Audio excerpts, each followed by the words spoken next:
Salam Darbe. Kembali lagi Pak Aris ke Darbe Channel kita. Mungkin menyambung dari channel sebelumnya Pak Aris, kita sedikit membahas tentang pentingnya sebuah perusahaan itu harus TBK. Betul ya Pak Aris ya? Betul.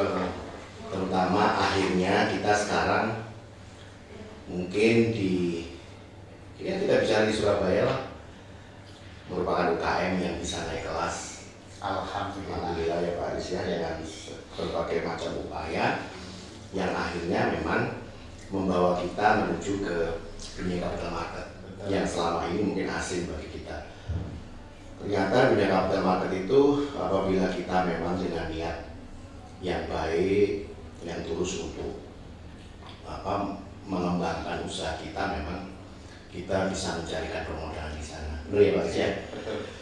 Ini yang mendorong mungkin di unit usaha kita yang lain juga harus ke sana ya Pak Aris ya. Ya.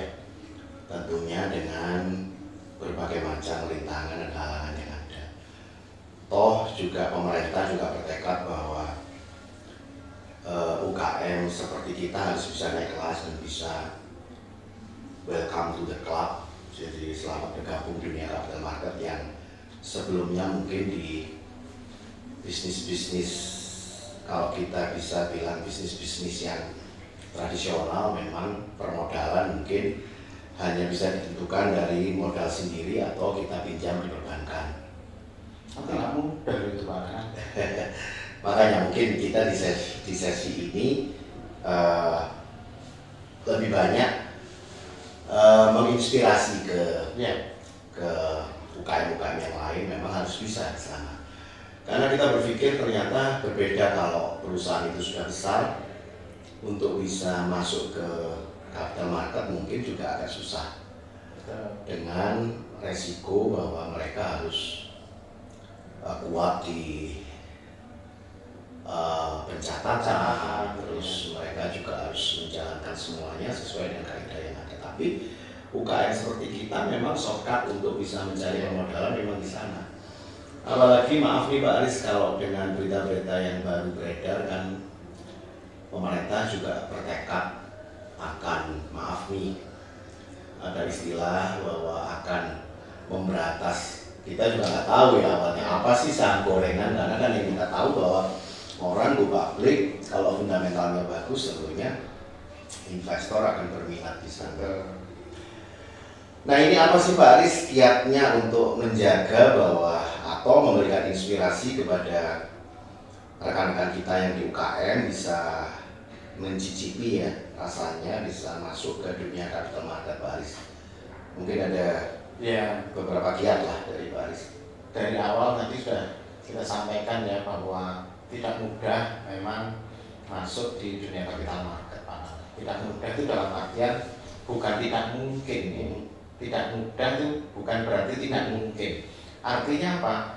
Semua teman-teman, semua rekan-rekan sesama pengusaha ya, bahwa kita meskipun UKM bisa kok naik kelas asalkan dengan kemauan dan semangat yang tinggi Pak Nana. Kenapa begitu? Ya karena satu hal yang harus diingat bahwa kita harus kuat di bidang pencatatan itu tadi Pak. Pencatatan itu maksudnya apa? Ya semua laporan, report, kemudian segala legalitas yang terkait dengan kegiatan usaha kita itu semua harus benar. Harus benar itu artinya apa? Harus sesuai dengan kaidah-kaidah yang berlaku. Terus keuntungannya apa sih Pak Aris kalau kita bisa menjadi perusahaan TBK atau kita masuk di dunia capital market? Ya banyak hal yang bisa kita dapatkan ya dengan perusahaan kita menjadi berstatus TBK itu.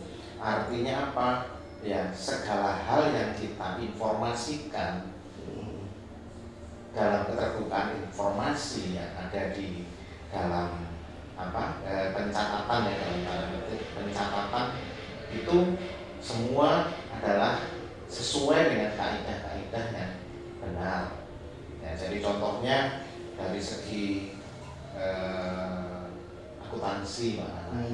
Tadi pencatatan di laporan keuangan dan sebagainya itu harus sesuai dengan kaidah-kaidah akuntansi yang benar. Kemudian mengenai legalitas. Legalitas itu semua perizinan-perizinan harus sesuai dengan apa yang dipersyaratkan oleh pemerintah yang berkaitan dengan kegiatan usaha kita. Kemudian yang ketiga, perpajakan. Ini yang mungkin buat teman-teman pengusaha itu seringkali kan yang dikeluhkan ini masalah perpajakan ya. Ini pun juga harus sesuai dengan kaidah-kaidah dan sesuai dengan ketentuan perpajakan yang benar tentang kegiatan usaha kita.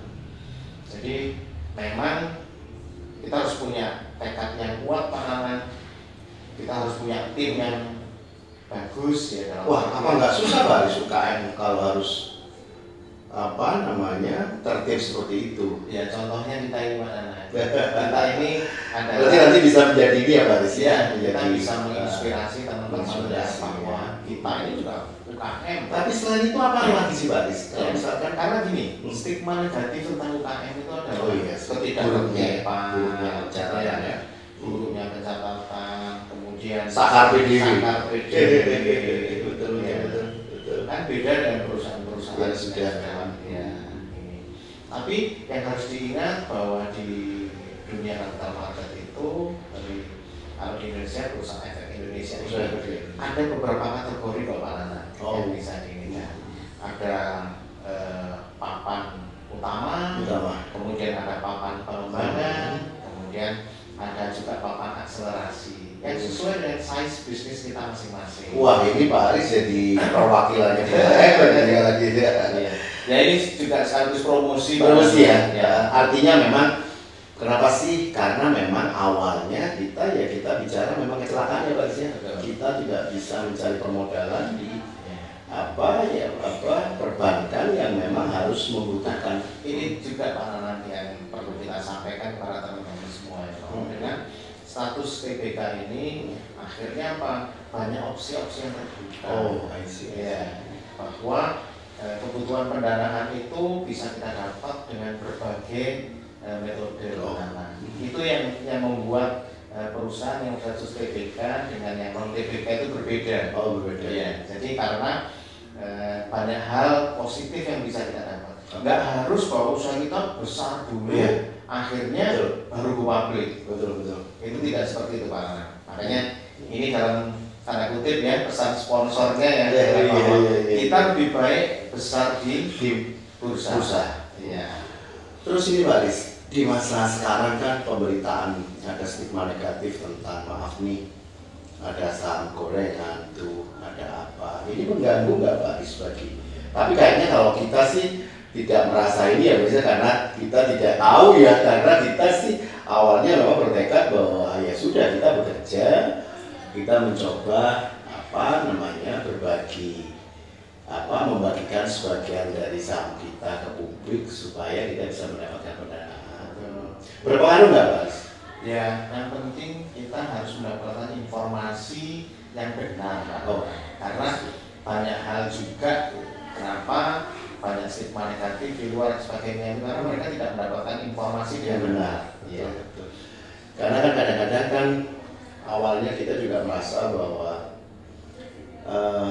ada yang berbeda ya Pak Ris ya, kalau kita merasakan di waktu awal bahwa ketika fundamental itu harus bagus, terus ketika saham juga berbeda dipinginnya, itu ada ini nggak Pak Ris, hubungan terkait nggak sih sebenarnya? Atau kita sih biasanya sudah lah kita kerja aja begitu, gimana Pak Ris? Kita kerja aja. Artinya apa? Ya publik juga pasti akan tahu nantinya Pak Nana bahwa dengan keterbukaan informasi apapun juga bisa kita expose ya di dalam kegiatan usaha kita juga melakukan berbagai menginformasikan hal-hal yang positif tentang kegiatan usaha kita, ya pasti publik juga akan mengetahui seperti apa sih. Betul. Jadi kita nggak boleh nggak boleh pesimis lah terhadap bangsa kita Indonesia, terutama terhadap pasar modal kita. Karena kita merasakan bahwa kita bisa masuk ke sana dan kita bisa menikmati kue yang ada di sana.